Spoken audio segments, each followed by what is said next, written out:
ఒకే ఆకాశం కింద పలు రకాల గాలులు ఉన్నాయంటే మీరు నమ్మగలరా? అయితే నవ్వాల్సిందే.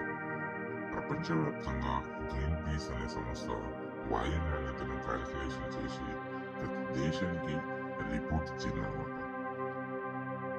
వాయు నాణ్యత కొన్ని ప్రాంతాల్లో బాగుంటే మరికొన్ని ప్రాంతాల్లో దారుణంగా పడిపోయింది.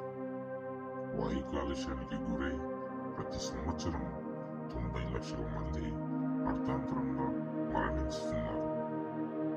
అల్ప మధ్యదయ ప్రాంతాల్లో వాయు కాలుష్యం చాలా ప్రభావం చూపుతుంది. 2021 ప్రపంచ ఆరోగ్య సంస్థ సూచన ప్రకారం వాయు నాణ్యత ప్రమాణాలను పునర్నిర్మించి 2.5 pm ధూళి కణాలు తక్కువగా పీలిస్తే అనారోగ్యం దెబ్బతింటుంది. ఇది ఒక పర్టికులర్ అన్నమాట. 2.5 కన్నా తక్కువ పీలిస్తే ఇది అత్యధికంగా పిల్లలు, వృద్ధులు, గర్భిణీలపై మరింత ప్రభావం చూపుతుంది.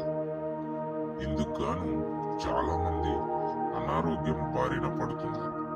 తమ చుట్టూ ఉన్న గాలి ఏమాత్రం నాణ్యమైనదో తెలియకపోవడం ఆశ్చర్యం. ఇలా చూస్తే గాలి కాలుష్యంలో ముందున్న దేశాలు Bharat, Malaysia, Philippines, Thailand, Indonesia, Turkey, దక్షిణాఫ్రికా, కొలంబియా. ఇవి గాలి కాలుష్యంలో ముందున్న దేశాలు. ఈ దేశంలో అత్యధిక ప్రజలు వాయు నాణ్యత తక్కువ కలిగి ఉన్న ప్రాంతాల్లో ఎక్కువగా జీవిస్తున్నారు.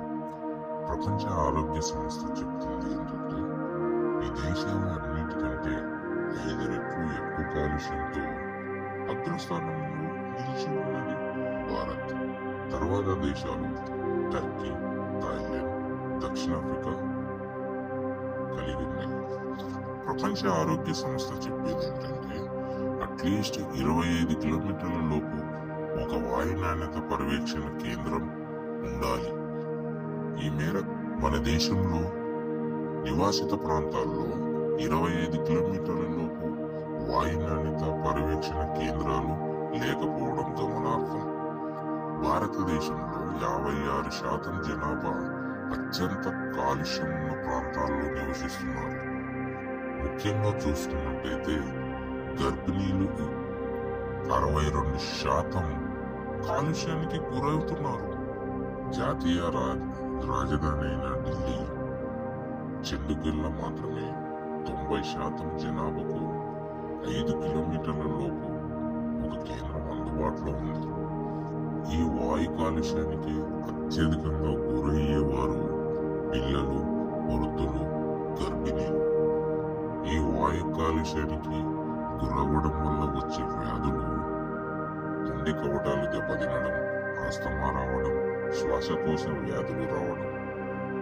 వీటన్నిటినీ నిర్మూలించాలి అంటే మనందరం కలిసి గ్రీనరీని